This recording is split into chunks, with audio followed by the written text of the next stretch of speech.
சென்னை கிண்டி மருத்துவர் மீது தாக்குதல் நடத்தப்பட்ட சம்பவத்தில் பெயரளவில் மட்டுமே நடவடிக்கை எடுக்கப்பட்டுள்ளதாக பாஜக மாநில தலைவர் அண்ணாமலை கொந்தளித்துள்ளார். சென்னை கிண்டியில் உள்ள கலைஞர் நூற்றாண்டு நினைவு மருத்துவமனையில் தனது அம்மாவுக்கு சரியான சிகிச்சை அளிக்கவில்லை என கூறி புற்றுநோய் பிரிவு சிறப்பு மருத்துவர் பாலாஜியை விக்னேஷ் என்ற இளைஞர் கத்தியால் சரமாரியாக தாக்கியுள்ளார். இதனால் பலத்த காயமடைந்த மருத்துவர் இரத்த வெள்ளத்தில் சம்பவ இடத்திலேயே சரிந்து விழுந்துள்ளார். இந்த கொடூர சம்பவம் சென்னையில் பெரும் பதற்றத்தை ஏற்படுத்தியுள்ளது. இந்த நிலையில் மருத்துவர்கள் மீதான குற்ற நிகழ்வுகளை தடுக்காமல் ஒவ்வொரு முறையும் நடவடிக்கை எடுப்போம் என்று பெயரளவில் மட்டுமே முதலமைச்சர் கூறுவது பொதுமக்களிடையே அவநம்பிக்கையை ஏற்படுத்தியிருக்கிறது என தமிழக பாஜக தலைவர் அண்ணாமலை குற்றம் சாட்டியுள்ளார். இது தொடர்பாக அவர் வெளியிட்டுள்ள எக்ஸ் பதிவில், ஏற்கனவே பலமுறை மருத்துவர்கள், செவிலியர்கள், மருத்துவமனை ஊழியர்கள் என தாக்கப்பட்ட சம்பவங்கள் நிகழ்ந்தும் திமுக அரசு எந்த நடவடிக்கையும் எடுக்கவில்லை. சட்டம் ஒழுங்கை கட்டுப்பாட்டில் வைத்திருக்கும் முதலமைச்சர் மு.க.ஸ்டாலின் ஒவ்வொரு முறையும் இதுபோன்ற விரும்பத்தகாத நிகழ்வுகளின் போது அரசு நடவடிக்கை எடுக்கும் என்று கூறுவதோடு மட்டுமே நிறுத்திக் கொண்டு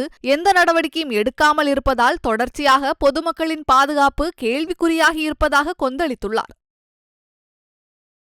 செய்திகளை உள்ளது உள்ளபடி தெரிந்து கொள்ள ரெஃப்ளெக்ட் நியூஸை சப்ஸ்கிரைப் பண்ணுங்க.